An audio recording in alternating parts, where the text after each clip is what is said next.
안녕하십니까. 한국외국어대학교 국제지역연구센터 HK 플러스 국가전략사업단 부단장 정기웅입니다.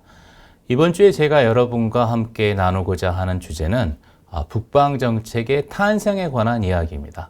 즉, 북방정책은 어떻게 탄생되었고 어떤 의미를 갖고 있으며 어떠한 정체성을 갖고 있는가라는 것에 관해서 오늘 말씀드리고자 합니다.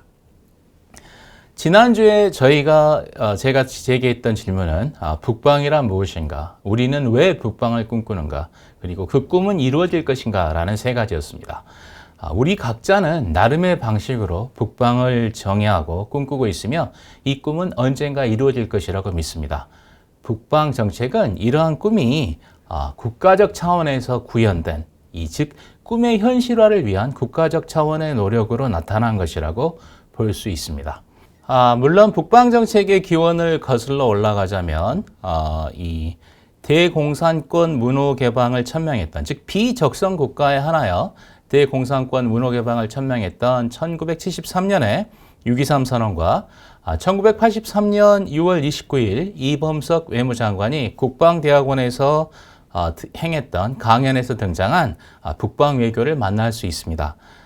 이 두 가지 사례를 감안한다면 북방정책이라는 것이 노태우 정부의 어떤 독창적인 착상이다, 이렇게 말하는 것은 무리가 있습니다만, 우리에게 가장 잘 알려진 것, 그리고 북방정책이 실질적으로 주목받게 된 것이 노태우 정부 시기였다는 것은 부인할 수 없을 것입니다. 1988년 2월 25일 취임식이죠. 이 취임식에서 노태우 대통령은 우리와 교류가 없던 저 대륙 국가에도 국제협력의 통로를 넓게 하여 북방 외교를 활발히 전개하겠다라고 밝히고 있습니다. 대륙 국가, 지난주 강의를 들으신 분들은 기억하고 계시겠지만 우리가 뜻하는 북방이 어떤 의미인지 이 노태우 대통령의 취임 선언문에 잘 드러나 있습니다. 우리는 대륙 국가를 꿈꾼다. 그리고 공산권 국가와의 구체적인 이 수교를 수립하는 과정에서 가장 먼저 결실을 거둔 곳이 바로 헝가리입니다. 헝가리는 우리나라로부터 꽤나 멀리 떨어져 있는 곳이죠. 위치적으로도 우리의 북쪽이라기보다는 서쪽이 맞습니다. 따라서 북방정책이라는 것이 뜻하는, 이 북방정책에서 뜻하는 북방이 어떤 의미인지 여러분은 노태우 정부 시기에 북방정책의 선언과 그리고 실현을 통해서도 이해할 수 있을 것이라고 믿습니다. 그러나 노태우 정부에서 화려하게 빛났던 북방정책은 김영삼 정부 시기에 들어서는 그 존재감이 희미해집니다. 무엇보다도 1993년 3월 12일 북한이 핵확산 금지 조약, 즉 NPT를 탈퇴함으로써 한반도에 야기된 소위 말하는 북한 핵위기, 이 핵위기로 인하여 북방정책의 반짝반짝 빛나던 빛이 마치 블랙홀처럼 이 핵위기 속에 매몰되게 되어지죠. 자, 따라서 이 북방정책이란 용어는 그 이후로 오랫동안 우리 정부의 정책 용어에서 사라져 있었습니다. 하지만 완전히 사라진 것은 아니고 어떠한 방식으로든 각 정부가 북방에 대한 어떤 정책들을 만들었던 것은 사실입니다. 하지만 북방정책, 이 네 글자가 다시 쓰이게 된 것은 문재인 정부에 들어서입니다. 문재인 정부는 출범과 함께 신북방정책을 천명했었죠.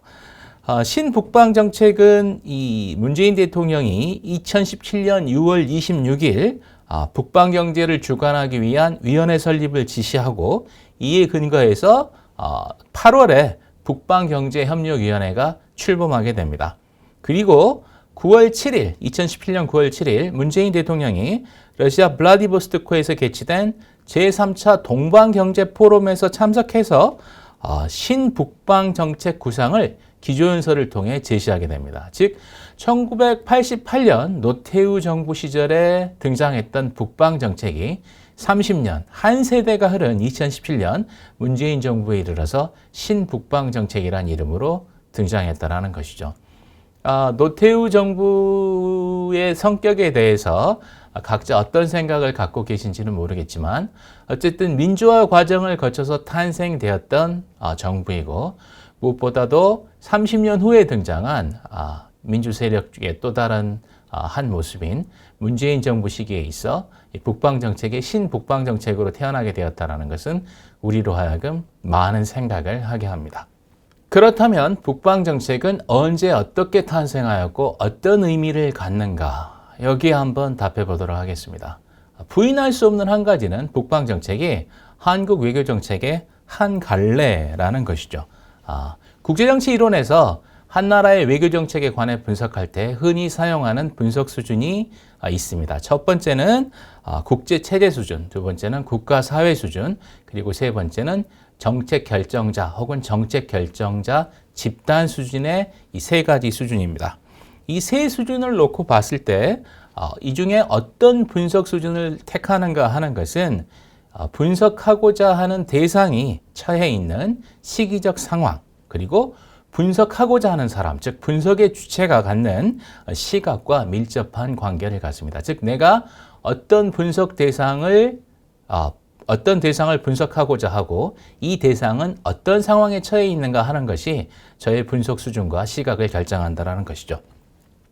이 국제정치에 있어서 주된 이 분석 시각 중에 하나인 현실주의에서는 환경이 국가에게 부과하는 제약과 기회를 분석하는 데 집중을 합니다. 즉, 국가 행위자에 주목하는 동시에 어떤 결정에 대한 밖에서 안으로의 설명에 중점을 둔다는 겁니다. 여기서 밖에서 안이라는 것은 국제 체제, 시스템이 국가에게 미치는 영향에 집중한다라는 것입니다. 그리고 냉전기 외교 정책에 대한 연구들은 주로 현실주의적 시각을 차용했고요. 이와 같이 현실주의적 시각을 차용한 분석은 특히 한국 외교 정책을 설명할 때 빈번히 사용되어집니다.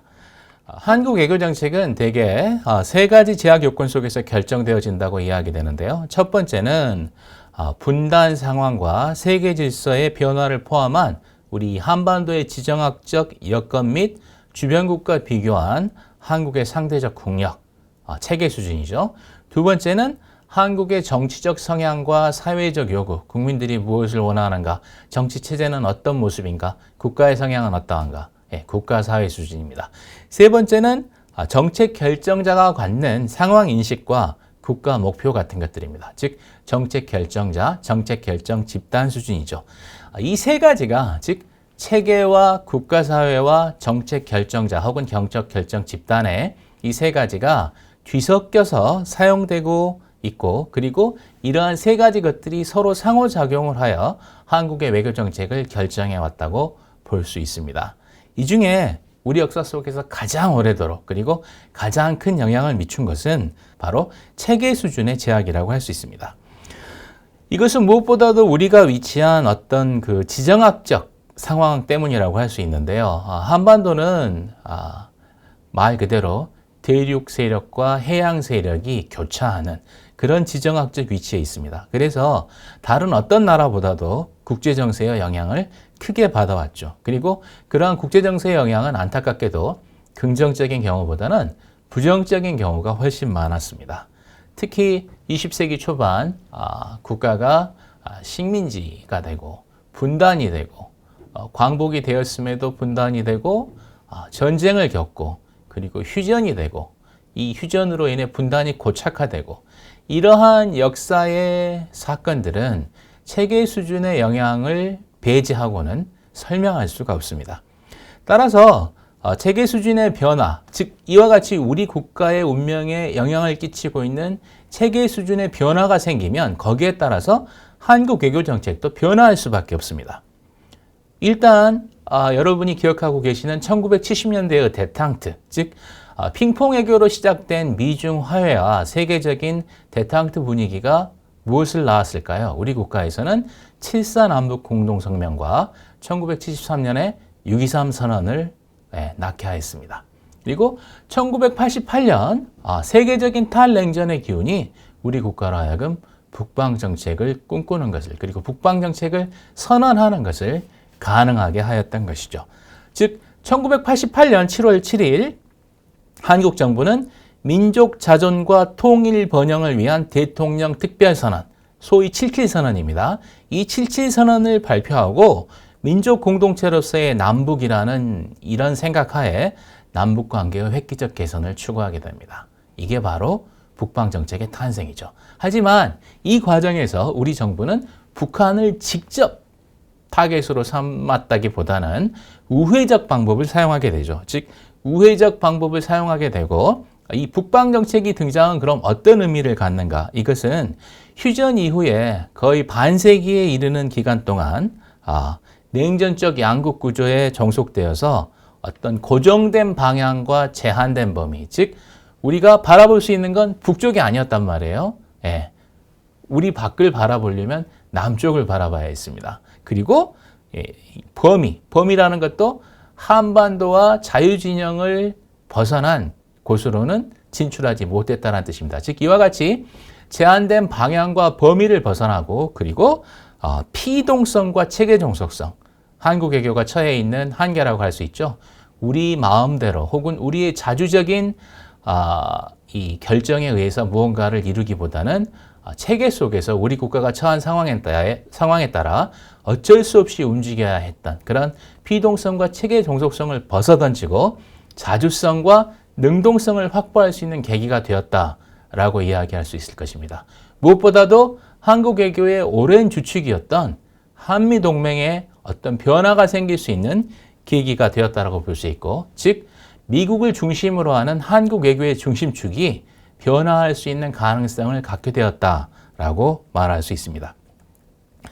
냉전시대의 동북아의 안보 구조는 흔히 남방 삼각 대 북방 삼각의 대립 구조라고 이야기를 합니다. 즉 여기서 남방 삼각이라는 것은 한국과 미국, 일본 3개국을 이야기하고 북방 삼각은 북한과 중국, 소련을 이야기합니다. 그런데 우리가 북방 정책을 택함으로써 중국과 소련과 수교하게 되었고, 그리고 우리의 영역과 이 활동 반경을 넓힘으로 인해서 우리 외교가 확장성을 갖게 되었다라는 것이죠. 이것은 사실 굉장히 큰 의미를 갖습니다. 그리고 이 과정에서 우리 국가는 북한을 직접적으로 타겟으로 하기보다는 우회적 접근법을 택해서 공산권과의 관계 개선 및 수교를 시도하게 됩니다. 1988년 8월 헝가리와의 상주대표부 교환 설치, 그리고 1989년 2월에 국교를 수립하게 되고요. 이어서 폴란드, 유고슬라비아, 체코슬로바키아, 불가리아 등과 연이어서 수교정서에 서명하고 1990년 9월에 소련과 그리고 92년 8월에 중국과 수교하게 됩니다. 자, 지금 이 영상을 보시는 독자 여러분께는 이게 굉장히 뭐라고 할까요? 실감나지 않게 들리시겠지만 우리가 중국, 소련과 수교한 지 30년 정도밖에 되지 않았습니다. 그렇죠? 네, 1990년에 소련, 그리고 1992년에 중국과 수교했어요. 지금 2021년이니까 중국 같은 경우에는 아직 30년도 안 됐다라는 이야기입니다. 그만큼 우리가 지난 한 세대 동안 많은 변화를 이루었고 세계가 많이 변화했다라고 볼 수 있습니다. 이러한 북방 정책은 아주 여러 가지 그 의미를 갖고 그리고 꾸준하게 추진되어 왔지만 그 정체성에 있어서 어떤 하나의 모습을 간직하고 있다라기보다는 조금씩 국가의 발전 방향에 따라 변화하는 모습을 보입니다. 초기에는 통일 정책으로서의 성격이 강했습니다. 즉 북한을 바라보고 있었죠. 하지만 북한을 목표로 하고 있었지만 북한에 접근함에 있어서는 우회하는 방법을 썼고, 이게 시간이 조금 흘러서 김영삼 정부와 김대중 정부 시기에 이르는 이 과정에서는 외교안보 정책, 한국 외교의 확장성과 그리고 북핵 문제를 해결하고자 하는 어떤 외교안보 정책의 성향을 또 띠게 됩니다. 그리고 김대중 정부 이후로는 통일 정책과 외교안보 정책의 성격을 동시에 띠면서 또한 국가 전략, 어떤 경제적 이익을 확보하기 위한 국가 전략으로서의 모습을 갖게 됩니다. 사실 국가 전략 속에 통일 정책과 외교 안보 정책도 포함된다라고 볼 수 있지만 제가 이제 제 글에서 이 국가 전략을 통일 정책과 외교 안보 정책과 분리해서 이야기한 것은 북방 정책이라는 것이 하나의 지 전략, 지오 스트래터지죠. 하나의 지 전략으로서 넓은 대륙을 포괄하고 있고, 그리고 이것이 어떤 하나의 변화 과정을 거쳤다라는 것을 강조하기 위해서 통일, 외교, 안보 모두 국가 전략에 속하지만 이 통일 정책과 외교, 안보 정책 그리고 국가 전략을 분리해서 이야기하고 있습니다. 자, 그림에서 보시는 것처럼 이와 같이 세 가지 통일 전략, 외교, 안보 전략 그리고 국가 전략으로서의 모습들이 중층적으로 그리고 복합적으로 결합하여 북방 정책이라는 것의 정체성을 형성하고 있다라고 말씀드릴 수 있을 것입니다. 다음 시간에는 김대중 정부의 철의 실크로드 그리고 노무현 정부의 동북아 이니셔티브 등에 관해서 말씀드림으로써 북방 정책이 어떤 변화의 모습을 거쳤는지 설명해 드리도록 하겠습니다. 감사합니다.